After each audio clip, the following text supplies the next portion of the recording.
Billionaire Mark Cuban is getting blasted in the media as ex-Trump senior advisor Stephen Miller destroys Kamala's new mouthpiece in a brutal immigration and tariff debate. We're uncovering this story and so much more here on Beyond the Headlines, only on Vigilant News. This segment is sponsored by Goldco, helping Americans protect their retirement and savings with real metals like gold and silver at vnngold.com. I'm Elijah Schaefer. Let's start the show.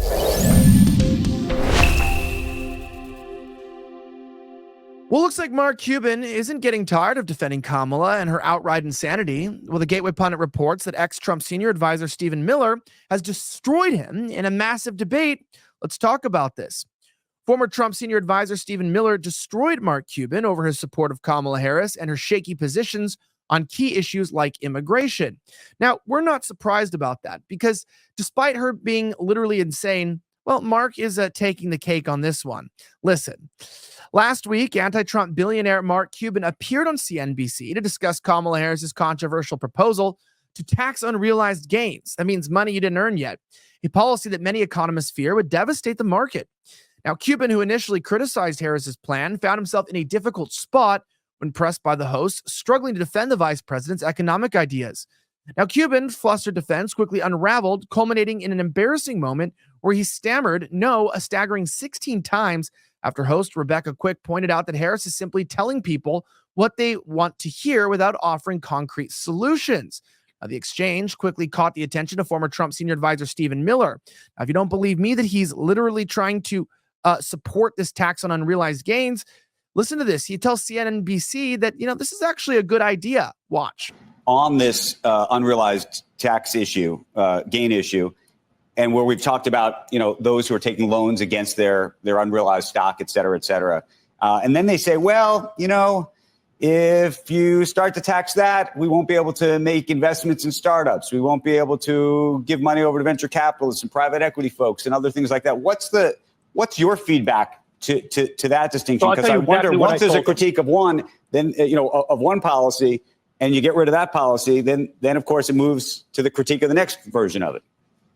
Well, of course, but okay. So what I told him was, if you tax unrealized gains, you're going to kill the stock market, right? And it's going to be the ultimate employment plan for private equity, because companies are not going to go public because you can get whipsawed, right? I mean, my own personal experience back from the internet days, right? All of a sudden, I was cash poor, but equity rich, right? My net worth was enormous, but the number of dollars in the bank wasn't enormous, and so I'd have, based off of the unrealized gains, I would have had to borrow money, and I effectively would have been in hock just to pay my tax bill instead of trying to run my company, and 1,000 other reasons, right? So they realize that's the issue.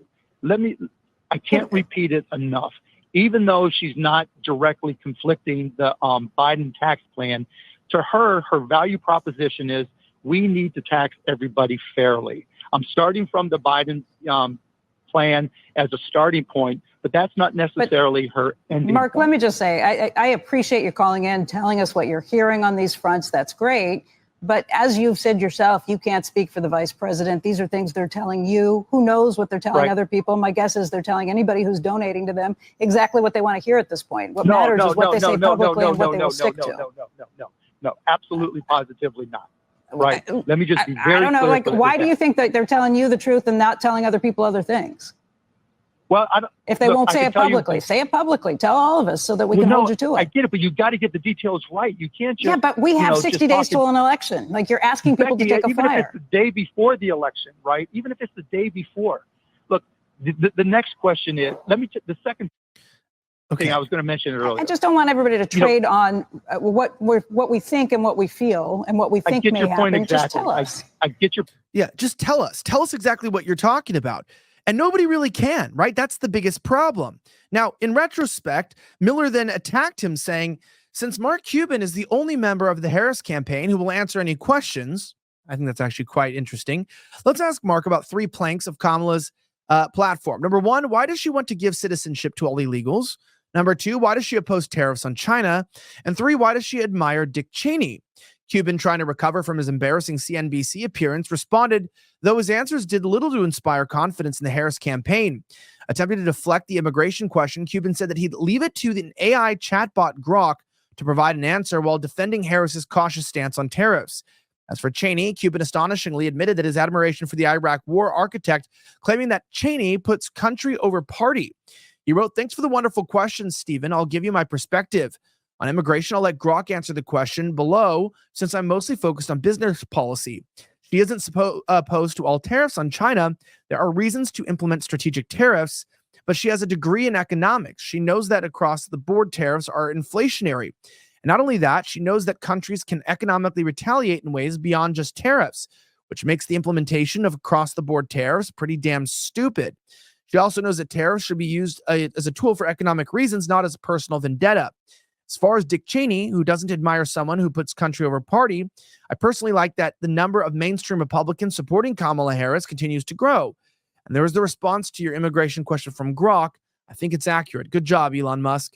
I'm actually using Grok more often than any other LLM these days. Thanks for the wonderful question, Stephen. I'll give you my perspective. It's very, very interesting. It just makes me feel uncomfortable. I feel like something's off here, right? Something feels very strange. And because obviously Biden's not done yet, right? Biden may have dropped out of the race, but he's not done. He's still screwing things up. He's going to jam through the hidden tax trap at the last second, right? Before he goes, who knows? Where he could actually raid your retirement funds, supercharge your income taxes, increase your utility and gas prices, and even inflate costs of things you need to live. Some or all of this could affect you or your family in one way or another.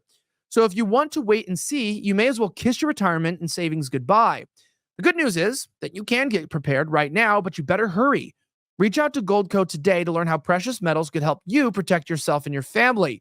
They're offering you a free 2024 gold and silver kit plus a 10% match on bonus and silver on qualified accounts. All you have to do is visit vnngold.com. That's vnngold.com. Your retirement funds, income taxes, gas prices could all be affected. Visit vnngold.com. That's vnngold.com today. Now, as I mentioned, Miller struck back saying, to sum up Mark's answers, Harris supports amnesty for illegals. See the Grok answer supplied by Mark. Harris opposes any significant tariffs on communist China. Harris celebrates the endorsement of Iraq war architect Dick Cheney and considers the neocon warmonger views to be mainstream. Now, Cuban attempted to regain control, asking Miller for more specifics on Trump's immigration and tariff policies, but Miller, undeterred, delivered a scathing reply, listing Trump's comprehensive immigration strategy, including his plans to finish the border wall, enhance penalties for human trafficking, and execute the largest domestic deportation operation in U.S. history. Miller also pointed to Cuban to Trump's detailed speech at the New York Economic Club outlining his trade policies. Now, Miller wrote that the campaign has enthusiastically provided extensive detail on his immigration plans, including, to name but a few, deploying Title 42, safe thirds, remain in Mexico, asylum bars to achieve a 100% perfect deportation rate at the border, finishing the wall, significantly enhancing a criminal penalty for human smuggling and trafficking, launching a DOD embargo of drug vessels from South America, terminating all of Kamala's expedited entry and parole programs for illegals at the ports and by plane, terminate all Harris-imposed limits on ICE enforcement operations, restoring and expanding the terror travel ban, suspending refugee resettlement, and using 287G state and local partnerships in conjunction with federal law and DOD logistical support to carry out the largest domestic deportation operation in U.S. history. Now, is that a mouthful? Yes. But is it a wicked response? Absolutely, and needed. He also said, as for the tariff and trade policy, President Trump has provided extensive detail in months and months of interviews and just outlined his full plan in a detailed policy speech at the New York Economic Club. I encourage you to watch it. The campaign has enthusiastically provided extensive detail on his immigration plans, including, to name it but a few, deploying Title 42, blah, blah, blah, blah, etc. And there you go, mic drop. Now, if you like videos like this, don't forget to sign up for our newsletter at vigilantnews.com so you can watch these every day. But you could also go to Rumble or X and subscribe to our accounts at Vigilant News. My name is Elijah Schaefer. Thank you for watching Beyond the Headlines. Have a great rest of the week, and may God bless the United States of America. I'm signing in.